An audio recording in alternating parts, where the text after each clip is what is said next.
Pada hari ini saya akan membagikan firman Tuhan, bagaimana Tuhan bisa memulihkan jiwa kita, bagaimana Tuhan bisa merestorasi jiwa kita yang berlubang. Mari kita lihat firman Tuhan yang dialami oleh Raja Daud pada waktu dia mengalami stres. Demikianlah firman Tuhan di dalam 103, Mazmur 103, ayat 1-5. Dari Daud, pujilah Tuhan, hai jiwaku. Dia katakan jiwaku, ya, bukan tubuhku tapi jiwaku.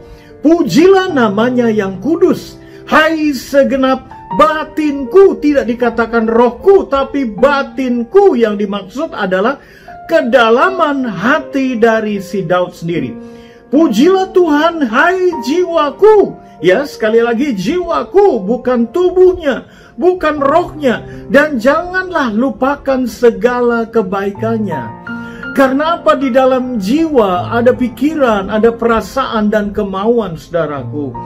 Tuhan yang mengampuni segala kesalahanmu, yang menyembuhkan segala penyakitmu. Ini self-talk daripada Daud. Tuhan sudah menolong Daud selama ini. Ketika Daud merasa depresi, merasa stres, dia berkata, bangkitlah jiwaku, pujilah Tuhan jiwaku.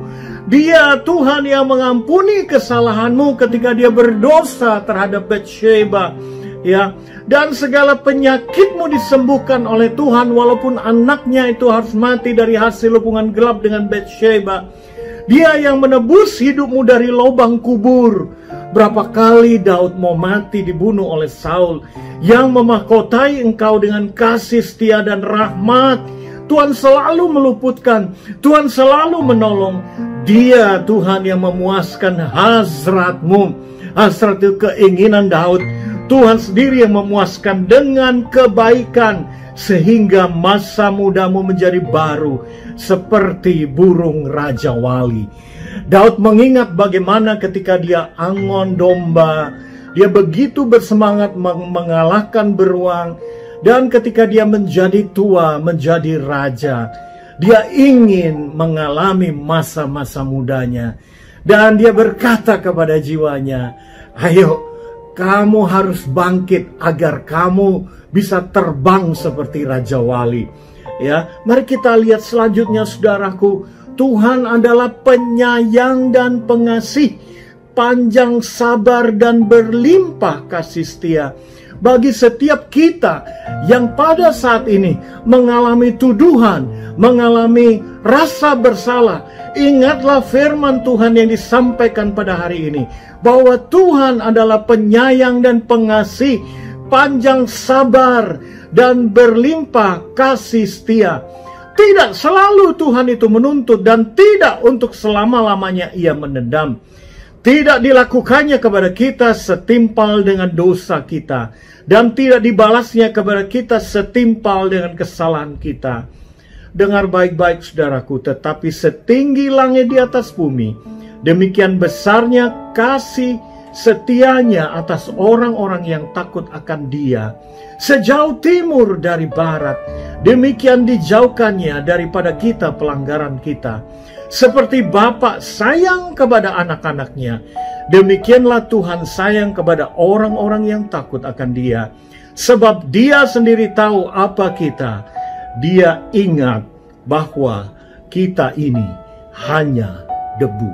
Nah, saudara yang dikasihi oleh Tuhan, apapun yang saudara rasakan pada saat ini, mungkin bisnis saudara belum lancar, mungkin keluarga saudara bermasalah, mungkin keuangan saudara juga pas-pasan bahkan minus. Saya percaya penghiburan, kekuatan Tuhan pada saat ini akan memulihkan jiwa kita. Saya fokus pada jiwa. Karena apa? Ketika seseorang sudah menerima Yesus, rohnya sudah diselamatkan. Setelah itu, jiwanya akan disempurnakan oleh Tuhan, dan barulah tubuhnya. Itu ditulis dalam 1 Tesalonika 5 ayat 23. Nah, saya akan menjelaskan kepada kita semua kenapa jiwa kita bisa dipulihkan. Menurut ayat firman Tuhan ini, saya teliti, saya Bible study, Dan saya menemukan ada 10 kekuatan di mana Allah sendiri akan merestorasi jiwa kita yang berlubang. Yang pertama, saudaraku, bahwa jiwa kita itu dikasihi oleh Allah. Jiwa kita adalah tempat pikiran, perasaan, dan kemauan kita. Jiwa kita di dalam pikiran imajinasi, disitulah Allah bertakhta. Ibrani 8 ayat 10, Ibrani 10 ayat 16, 1 Petrus 1 ayat 13, ya, Matius 22 ayat 37. Kata akal budi itu dianoia. Dianoia itu alam imajinasi. Berarti jiwa kita ini tempatnya Roh Kudus, tempatnya roh kita. Ya, itu sebabnya Allah mau memakai jiwa kita ini secara utuh, secara pulih. Joyce Meyer berkata, peperangan yang paling dahsyat bukanlah di otak sebelah kiri kita, tetapi di otak sebelah kanan kita, yaitu imajinasi kita. Dan firman Tuhan pada hari ini berkata bahwa jiwa kita dikasihi oleh Allah. Jiwa kita ditebus oleh Allah. Masa lalu kita ditebus oleh Allah. Jiwa itu terdiri dari alam sadar, alam bawah sadar. Ketika kita mengalami hal-hal yang indah, tersimpan juga di alam bawah sadar. Ketika kita mengalami hal-hal yang traumatis, saudaraku, tersimpan pula di alam bawah sadar. Tapi ingat, itu sudah masa lalu. Masa sekarang, kita harus hadapi sekarang dan ke depan. Dan firman Tuhan pada hari ini berkata, jiwa kita yang lalu dikasihi, dibereskan, dan dipulihkan oleh Tuhan. Yang ketiga, hasrat kita, keinginan kita, doa-doa kita, kebutuhan kita dipenuhi oleh Tuhan. Saudaraku, jiwa kita diterima apa adanya. Sekalipun kita merasa berdosa, bersalah, meskipun kita ini merasa tidak layak, Allah menerima kita apa adanya. Jangan sampai mau diintimidasi. Karena sama seperti anak yang hilang, ketika pulang ke rumah, ayahnya membuka kedua tangannya, memeluknya dan mengadakan pesta syukur karena anaknya kembali. Kuncinya cuma satu, kita semua harus bertobat. Kalau kita mau kembali kepada Tuhan, kita jangan mengulangi kesalahan itu lagi. Kita bertobat, saudaraku. Dan jiwa kita dipahami oleh Allah. Setelah diterima, dipahami. Bayangkan, Daud itu betapa sedihnya ketika menyakiti hati Allah. Dosa Daud itu membunuh Uria, suami Batsheba, dan mengambil Batsheba sebagai istrinya, walaupun akhirnya keduanya saling jatuh cinta. Nah, saudaraku, saya ingin mengatakan, Allah memahami kita. Allah itu peduli. Allah menerima kita apa adanya. Kemudian batin kita dibersihkan oleh Allah. Batin itu alam bawah sadar. Didetoks kalau kita mau mengakui kesalahan kita. Yakobus 5 ayat 16 berkata, hendaklah kita saling mengaku. Kalau kita mengaku dengan saudara seiman, mengaku kepada Allah, 1 Yohanes 1 ayat 9, maka Allah itu setia dan adil dan mengampuni kita dari segala kesalahan. Dan ketika kita mengaku dengan sesama kita, saudaraku, maka kita akan menjadi sembuh. Dan kalau kita menjadi sembuh, doa orang benar besar kuasanya. Kesalahan kita diampuni oleh Allah. Pelanggaran kita tidak diingat lagi.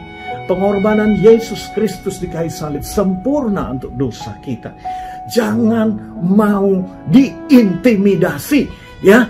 Setiap hari kita perang rohani, katakan, keluar engkau dalam nama Yesus. Masa depan kita tersedia depan kita. Masa depan yang seharusnya hancur karena perbuatan masa lalu direstorasi oleh Tuhan. Sehingga masa depan kita penuh pengharapan. Jiwa kita diberi kasih karunia-Nya. Itu bagian Tuhan. Tuhan memberi kasih karunia yang baru. Kapan Tuhan kasih karunia? Ketika kita tidak mampu.